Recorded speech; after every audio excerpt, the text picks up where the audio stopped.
Chapter 4 how to enjoy your life and your job. उस बोरियत को कैसे दूर भगाएं जो थकान, चिंता और गुस्सा पैदा करती है। थकान का एक मुख्य कारण है बोरियत। इसे समझने के लिए एलिस का मामला लेते हैं, जो आपके बगल में रहने वाली एक कारपोरेट कर्मचारी थी। एलिस एक रात थकी हुई घर आई। वह थकान जैसा बर्ताव कर रही थी। वह थकान का शिकार थी। उसे सिरदर्द था, उसे रीढ़ का दर्द था। वह इतनी थकी हुई थी कि बिना डिनर किए बिस्तर पर जाना चाहती थी। उसकी माँ ने उसे बहुत मनाया। वह टेबल पर बैठ गई। टेलीफोन बजा। बॉयफ्रेंड था। डांस का निमंत्रण था। उसकी आंखें चमक उठी। खुशी की लहर दौड़ गई। वह ऊपर दौड़ कर गई। उसने एलिस ब्लू गाउन पहना। सुबह 3 बजे तक नाचती रही और जब वह घर वापस आई वह बिल्कुल भी थकी हुई नहीं थी। दरअसल वह इतनी खुश थी कि सो भी नहीं पा रही थी। क्या एलिस वास्तव में 8 घंटे पहले थक चुकी थी जब वह थकान की शिकार लगती और दिखती थी? हाँ, वह थी। वह थकी हुई थी क्योंकि वह काम से बोर हो चुकी थी, शायद ज़िंदगी से बोर हो चुकी थी। एलिस जैसे लाखों हैं, आप उनमें से एक हो सकते हैं। यह एक जाना पहचाना तथ्य है कि आपका भावनात्मक नज़रिया आपके शारीरिक काम से ज़्यादा थकान पैदा करता है। कुछ साल पहले जोसेफ ई बर्माइक पीएचडी ने मनोवैज्ञानिक आर्काइव छपवाए, जिनमें कुछ ऐसे प्रयोगों की चर्चा थी जो दिखाते थे कि बोरियत थकान पैदा करती है। डॉक्टर बर्माइक ने छात्रों का एक समूह को कई परीक्षाओं से गुजारा जिनमें उन्हें पता चला कि उन लोगों को कोई रुचि नहीं थी।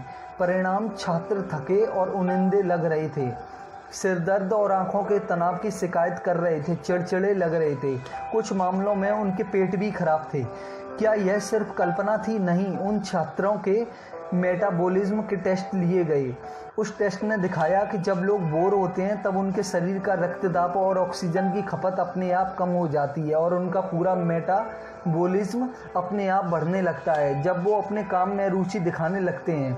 कुछ दिलचस्प और मज़ेदार काम करते समय यह शायद ही कभी थकते हैं। उदाहरण के लिए, मैंने लेक लुइस के पास कनेडियन रॉकीज़ में छुट्टी मनाई। मैं कई दिनों तक कोरल क्रीक में मछलियां मारता रहा, अपने सिर से भी ऊंची झाड़ियों के बीच गुजरता रहा, लकड़ियों पर गिरा, लेकिन ऐसा 8 घंटे करने के बावजूद भी नहीं थका। क्यों? क्योंकि मैं उत्तेजित था, जोश में था, मुझे एक बड़ी उपलब्धि का एहसास था। लेकिन मान लीजिए मैं मछली मारते समय बोर हो जाता, तब आपको क्या लगता मैं कैसा महसूस करता? मैं 7000 फीट की ऊंचाई पर ऐसे कठिन काम से थककर चूर हो जाता। पहाड़ चढ़ने जैसी थकान वाली चीज़ों में भी बोरियत आपको थकान लाने वाले कामों से ज़्यादा थका सकती है। उदाहरण के लिए, मिस्टर एच.एस. किंगमैन मिनियापोलिस की farmers and mechanics savings bank के प्रेसिडेंट ने मुझे एक ऐसी घटना के बारे में बताया जो इस बात को अच्छी तरह बयान करती है। जुलाई 1953 में कनाडा की सरकार ने कैनेडियन अल्पाइन क्लब को एक ऐसे गाइड उपलब्ध कराने को कहा जो पहाड़ चढ़ने में प्रिंस ऑफ वेल्स रेंजर्स के सदस्यों को ट्रेनिंग दे सकें। मिस्टर किंगमैन उन सिपाहियों को ट्रेनिंग देने वाले गाइड में से एक थे। उन्होंने बताया कि वह उनके साथी गाइड 42 से 49 साल के लोग इन युवा सिपाहियों को ग्लेशियर और बर्फ भरे मैदानों और 40 फीट ऊंचे पहाड़ों पर ले गए, जहां उन्हें रस्सियां हाथ पकड़ने वाले मूठों के द्वारा चढ़ना था। वे वाइस प्रेसिडेंट चोटी माइकल्स चोटी पर चढ़े और कनेडियन रॉक्स में लिटिल योहो घाटी के कई बेनाम चोटियों पर भी चढ़े। 15 घंटे की पहाड़ पर चढ़ने के बाद वे युवा, जो सेहत की सबसे अच्छी अवस्था में थे, उन्होंने कठिन कमांडो ट्रेनिंग का 6 सप्ताह का कोर्स खत्म किया। पूरी तरह थक चुके थे। क्या उनकी थकान उन मांसपेशियों द्वारा पैदा हुई गई थी जो कमांडो ट्रेनिंग के बावजूद मजबूत नहीं हो पाई थी? कोई भी इंसान जो कमांडो ट्रेनिंग से गुजर चुका है वह इस सवाल का मजाक उड़ाएगा। नहीं, वे थक गए थे क्योंकि वे पहाड़ पर चढ़ने से बोर हो गए थे। वे इतने थक गए थे क्योंकि वे पहाड़ पर चढ़ने से बोर हो गए थे। वे इतने थक गए थे, उनमें से कई लोग खाने का इंतज़ार किए बिना सो गए। लेकिन गाइड, जो उन युवाओं से उम्र में 2 से 3 गुना बड़े थे, क्या वे भी थक गए थे? हाँ, पर वे थककर चूर नहीं हुए थे। इन गाइडों ने डिनर किया और घंटों जागे रहे।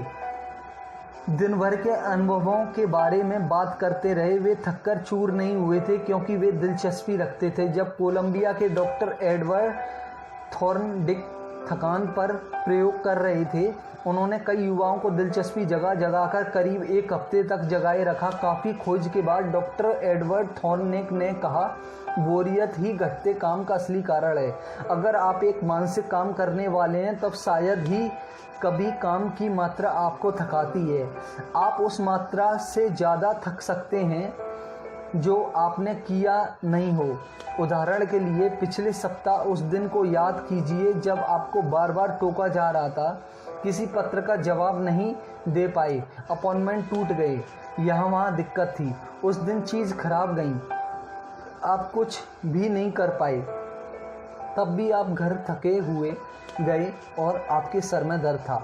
अगले दिन ऑफिस में सब अच्छा गया, आपके पिछले दिन की तुलना में 40 गुना ज़्यादा काम कर पाए, तब भी आप घर बिल्कुल तरोताज़ा लौटे। आपको ऐसा अनुभव हो चुका है, मुझे भी हुआ है। इससे क्या सीखा जा सकता है? वो ये है, थकान काम से नहीं आती, वो आती है चिंता, हताशा और गुस्सा से। इस चैप्टर को लिखते समय मैंने जेरोम कर्न के संगीत में कॉमेडी शो बोट को देखने के लिए गया। कॉटन ब्लॉसम के कैप्टन एंडी एक दार्शनिक संवाद में कहते हैं, वह लोग सौभाग्यशाली हैं जिन्हें वह काम करने का मौका मिलता है जिन्हें करने में उन्हें मज़ा आता है। ऐसे लोग सौभाग्यशाली हैं क्योंकि उनमें ज़्यादा खुशी, ज़्यादा ऊर्जा, कम चिंता और कम थकान होती है। जहाँ रुचि होती है वहाँ ऊर्जा होती है। किसी झगड़ालू पति या पत्नी के साथ 100 मीटर चलना किसी प्यार भरे स्वीट हार्ट के साथ 10 मील चलने से ज़्यादा थकान भरा हो सकता है। तब क्या आप इस बारे में क्या कर सकते हैं? यहाँ कुछ है जो एक स्टेनोग्राफर ने इस बारे में किया। एक स्टेनोग्राफर जो ओकलहमा के तुलसा में एक ऑयल कंपनी में काम कर रही थी। हर महीने कई दिन उसके पास सबसे बोरियत भरा काम होता था, ऑयल लीज के फॉर्म भरना, आंकड़े भरना।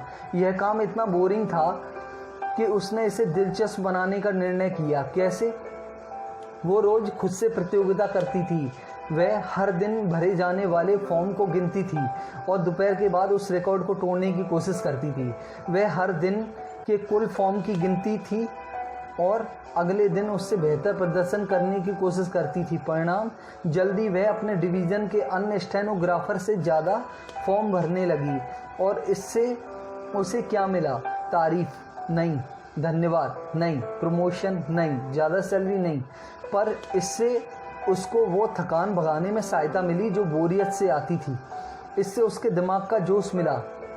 चूँकि उसने एक बोरियत भरे काम को दिलचस्प बनाने का काम किया था, उसके पास ज़्यादा ऊर्जा थी, ज़्यादा उत्साह था। वह अपने वक्त से सबसे ज़्यादा खुशी निकाल पा रही थी।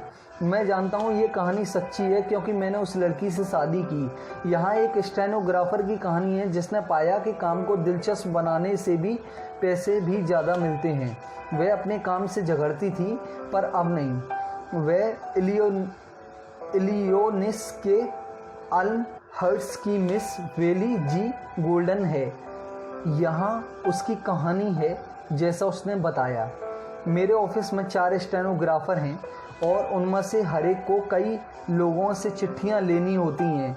कई बार हम इन कामों में फंस जाते हैं। एक दिन जब एक असिस्टेंट डिपार्टमेंट हेड ने दबाव डाला कि मैं एक लंबा पत्र दोबारा करूं, तो मैं विद्रोह करने लगी। मैंने उसे बताना चाहा कि बिना दोबारा टाइप किए भी पत्र की गलतियों को दूर किया जा सकता है। तब उसने जवाब दिया कि अगर मैं यह काम नहीं कर सकती तो वह किसी और को खोज लेगा। मैं गुस्से में थी, लेकिन जब मैं उस पत्र को दोबारा टाइप करने लगी, यह मेरे ध्यान में आया कि ऑफिस में कई लोग मेरे काम को उत्साह से करने के लिए टूट पड़ेंगे। साथ ही मैं उस काम को करने के लिए सैलरी पा रही थी। मुझे अच्छा महसूस होने लगा। मैंने अपने मन को मनाया और मैं इस काम को करना पसंद करती हूँ, भले ही मैं इससे नफ़रत करती हूँ। तब मैंने एक ज़रूरी चीज़ खोजी। अगर मैं अपना काम ऐसे करूं जैसे कि मुझे इसमें मज़ा आ रहा है तो मुझे सच में मज़ा आने लगता है। इसलिए मुझे ओवर टाइम करने की शायद ही ज़रूरत पड़ती थी। मेरे इस नज़रिए के कारण मुझे अच्छा कर्मचारी होने की पहचान मिली, और जब एक डिपार्टमेंट सुपरिटेंडेंट को प्राइवेट सेक्रेटरी की ज़रूरत पड़ी, उसने मुझे ये काम करने को कहा, क्योंकि जैसा मैंने कहा, मैं बिना गुस्सा किए एक्स्ट्रा काम करने को तैयार थी। बदली सोच की ये शक्ति, मिस गोल्डन ने कहा, मेरे लिए काफ़ी ज़रूरी खोज रही है। इसने चमत्कार किए हैं। मिस गोल्डन ने मानो नाम की चमत्कारी फिलॉसफी का इस्तेमाल किया जो प्रोफेसर हंस वाई हिंगर ने दी थी। उन्होंने हमें सिखाया कि ऐसे बर्ताव करो मानो तुम वास्तव में खुश हो। अन्य मामलों में भी ऐसा करो। अगर आप ऐसे बर्ताव करें मानो आप सच में अपने काम में दिलचस्पी रखते हैं, तो वह अभिनय आपकी दिलचस्पी को वास्तव में बढ़ा देगा। यह आपकी थकान, आपके तनाव और आपकी चिंताओं को भी दूर कर देगा। कई साल पहले हार्लन ए हावर्ड ने एक निर्णय लिया जिसने उसकी ज़िंदगी बदल दी। उन्होंने एक बोरियत भरे काम को भी दिलचस्प बनाने का फैसला किया। उनका काम वास्तव में बोरियत से भरा था। प्लेट धोना, काउंटर साफ करना और हाई स्कूल लंच रूम में आइसक्रीम बांटना।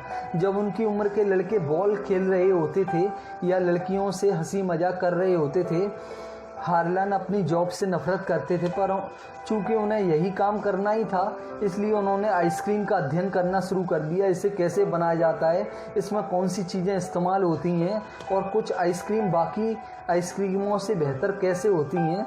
उन्होंने आइसक्रीम के रसायन का अध्ययन किया और अपने हाई स्कूल के रसायन के कोर्स में मास्टर हो गए।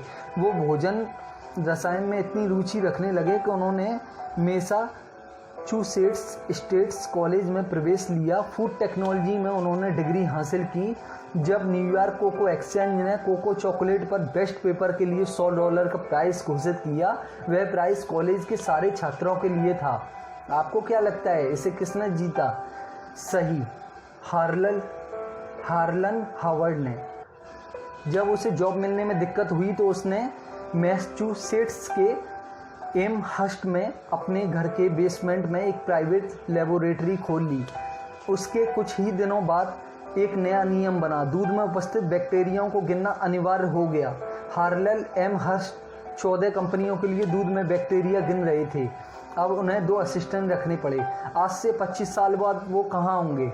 जो लोग अभी फूड केमिस्ट्री का बिजनेस चला रहे हैं वो जल्दी रिटायर हो जाएंगे या स्वर्ग सिधार जाएंगे, और उनकी जगह वो लड़के ले लेंगे जिनमें जोश और आगे बढ़ने की तमन्ना है। आज से 25 साल बाद हार्लन ए हावर्ड शायद अपने काम में नायक बन चुके होंगे, जबकि जिन छात्रों को वे आइसक्रीम बेचा करते थे उनमें से कुछ कड़वेपन से भरे बेरोजगार सरकार को गाली दे रहे होंगे कि उन्हें कभी चांस नहीं मिला। हार्लन ए हावर्ड को भी कभी चांस नहीं मिला होता अगर उन्होंने अपने उबाऊ काम को दिलचस्प बनाने का बीड़ा नहीं उठाया होता।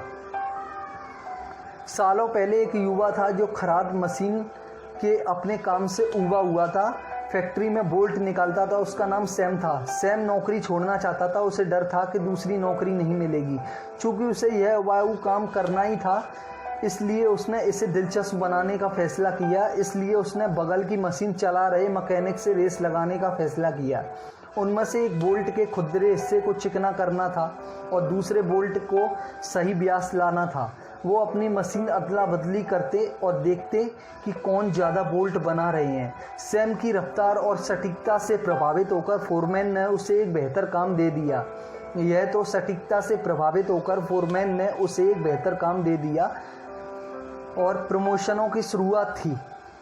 30 साल बाद Sam Samuel Vauclain Baldwin locomotive motors के प्रेसिडेंट बन चुके थे। अगर उन्होंने अपने काम को दिलचस्प बनाने का फैसला ना किया होता तो जिंदगी भर मैकेनिक ही रह जाते। HB कल्टेनबोर्ड, प्रसिद्ध रेडियो न्यूज़ एनालिस्ट, ने मुझे एक बार बताया कि वे कैसे बोरियत भरे काम को दिलचस्प बनाते थे। जब वे 22 साल के थे तब वे मवेशियों की नाव से अटलांटिक पार करते थे, साथ ही उन्हें चारा खिलाने जाते थे। इंग्लैंड की साइकिल से यात्रा करने के बाद वे पेरिस पहुंचे। वे भूखे और गरीब थे। अपने कैमरा को $5 में गिरवी रखने के बाद उन्होंने द न्यूयॉर्क हेराल्ड के पेरिस एडिशन में एक इश्तिहार डाला। उन्हें स्टीरियो ऑप्टिकॉन मशीन बेचने का काम मिल गया था। मुझे पुराने ज़माने का वह स्टेथोस्कोप याद है जिन्हें आँख के ठीक सामने रखना पड़ता था ताकि दो तस्वीरें एक जैसी दिखें। स्टेथोस्कोप के दो लेंस दो तस्वीरों को तीसरे आयाम के प्रभाव के साथ एक दृश्य में बदल देते थे। हमें दूरी दिखती थी, हमें पर्सपेक्टिव का आश्चर्यजनक भार होता था। अच्छा, तो मैं यह कह रहा था कि कर्टेन बोर्ड ने पेरिस में ये मशीनें दरवाज़ों पर बेच कर अपना काम शुरू किया। वे फ्रेंच बोल नहीं पाते थे, लेकिन पहले साल उन्होंने कमीशन में $5000 कमाए और अपने आप को उस साल सबसे ज़्यादा कमाने वाला सेल्समैन बना डाला। HB कर्टेन बोर्ड ने मुझे बताया कि उस अनुभव ने उसमें सफलता के लिए ज़रूरी सारे गुण विकसित कर दिए जो हार्वर्ड में 1 साल रहकर सीखे जा सकते थे। आत्मविश्वास। उन्होंने मुझे खुद बताया कि उस अनुभव के बाद उन्हें ऐसा लगा कि कांग्रेस नल रिकॉर्ड को फ्रांस की गृहिणियों को बेच सकते थे। इस अनुभव ने उन्हें फ्रेंच जीवन की गहरी समझ दी जो बाद में यूरोप की घटनाओं को रेडियो पर विश्लेषण करने में सहायक सिद्ध हुई। फ्रेंच ना जानने के बावजूद वह एक सफल सेल्समैन कैसे बन गए। उनका मालिक उन्हें सेल्स की बातें फ्रेंच में अनुवाद करके देता था जिसे वह याद कर लेते थे। वो घंटी बजाते, एक गृहिणी उसका उत्तर देती और कर्टेन बोर्ड याद की गई सेल्स की बातों को अपने हंसाने वाले उच्चारण के साथ बताते। वो गृहिणियों को अपनी तस्वीरें दिखाते। जब वे सवाल पूछती वे कंधे उचकाकर कहते, अमेरिकन एक अमेरिकन। तब वे अपना हैट उतारते और अच्छी फ्रेंच में लिखी सेल्स की बातों की कॉपी दिखाते जो उन्होंने हैट पर चिपका रखी थी। गृहिणी हंसती, वो भी हंसते और फिर तस्वीरें दिखाते। अब HB कर्टेन बोर्ड ने मुझे इस बारे में बताया तो उन्होंने माना कि यह काम काफ़ी कठिन था। उन्होंने कहा कि एक गुण था जिसने मुझे मुकाबले में बनाए रखा, अपने काम को दिलचस्प बनाने का उनका संकल्प। हर रोज़ काम शुरू करने से पहले वो दर्पण में देखकर खुद को कहते, कर्टेन बोर्ड तुम्हें यह करना है अगर तुम पेट भरना चाहते हो, और अगर यह करना ही है तो क्यों ना अपने काम को मज़ेदार बनाओ। घंटी बजाने से पहले क्यों ना ये कल्पना करो कि तुम एक अभिनेता हो जो मंच पर जा रहा है, वहाँ दर्शक तुम्हारा इंतज़ार कर रहे हैं। आखिरकार जो तुम कर रहे हो वह मंच पर हंसाने वाले काम से कम नहीं है, तो क्यों ना इसको पूरे उत्साह से करो। मिस्टर कर्टेन बोर्ड ने मुझे बताया कि उनकी दर्पण के सामने उत्साह बढ़ाने वाली बातों ने उन्हें डराने वाले एक काम को दिलचस्प और लाभकारी बनाने में काफ़ी सहयोग दिया। जब मैंने मिस्टर कर्टेन बोर्ड से पूछा कि क्या वे अमेरिका में सफलता की चाह रखने वाले युवाओं को कुछ सलाह देना चाहेंगे, तो उन्होंने कहा, हाँ, रोज़ सुबह अपने साथ बैटिंग करने जाओ। हम अक्सर कसरत के फ़ायदों के बारे में बात करते हैं जो हमें उस अर्धनींदी अवस्था में से निकालते हैं जिनमें हम दिन भर घूमते रहते हैं, लेकिन उनसे भी ज़्यादा हमें उस आध्यात्मिक और मानसिक व्यायामों की ज़रूरत है जो हमें काम के लिए प्रेरित करें। रोज़ अपने आप को उत्साहवर्धक बातें कहो। क्या अपने आप को उत्साहवर्धक बातें कहना मूर्खतापूर्ण, बेकार और बचपने से भरा है? नहीं, बल्कि यह अच्छे मनोविज्ञान का सार है। हमारी ज़िंदगी वैसी है जैसे इसे हमारे विचार बनाते हैं। यह बात आज भी उतनी ही सही है जितनी 18वीं शताब्दी में मार्कस ऑरेलियस ने अपनी किताब मेडिटेशंस में लिखी थी। हमारी ज़िंदगी वैसी है जैसा इसे हमारे विचार बनाते हैं। दिन के हर घंटे अपने आप से बात करने से आप अपने आप को साहस और खुशियों के विचार, शक्ति और शांति से विचारों की ओर केंद्रित कर सकते हैं। जिन चीज़ों के लिए आप एहसानमंद हैं उनके बारे में बात करके आप अपने दिमाग को उन विचारों से भर सकते हैं जो आपको आगे बढ़ाते हैं। सही विचार सोचकर आप अपने काम को कम बेस्वाद बना सकते हैं। आपका बॉस आपको अपने काम में दिलचस्पी रखते हुए देखना चाहता है ताकि वह ज़्यादा पैसा बना सके, लेकिन बॉस क्या चाहता है भूल जाएं। बस यही सोचें कि अपने काम में दिलचस्पी दिखाने का आपको क्या मिलेगा। खुद को याद दिलाएं कि आप अपनी खुशियों को 2 गुना बढ़ा सकते हैं, क्योंकि आपकी ज़िंदगी का आधा हिस्सा आप काम में बिताते हैं, और अगर आप अपने काम में खुशी नहीं पाएंगे तो कहीं नहीं पाएंगे। खुद को याद दिलाते रहें कि अपने काम में दिलचस्पी बढ़ाने से आप चिंता से दूर रह सकते हैं और आगे चलकर प्रमोशन और ज़्यादा सैलरी पा सकते हैं। अगर यह नहीं भी होता है तो कम से कम आपकी थकान कम होगी और आप अपने खाली समय का ज़्यादा आनंद ले पाएंगे। Thank you very much guys. अगर आपको इस चैप्टर का कंटेंट पसंद आया हो तो प्लीज़ बेल आइकन को हिट करके मेरे चैनल को सब्सक्राइब कर दीजिए और लोगों के साथ शेयर कर दीजिए, जिससे कि इस चैप्टर की वैल्यू उनकी लाइफ में काफ़ी इम्पोर्टेंस ऐड कर सके। Thank you very much guys.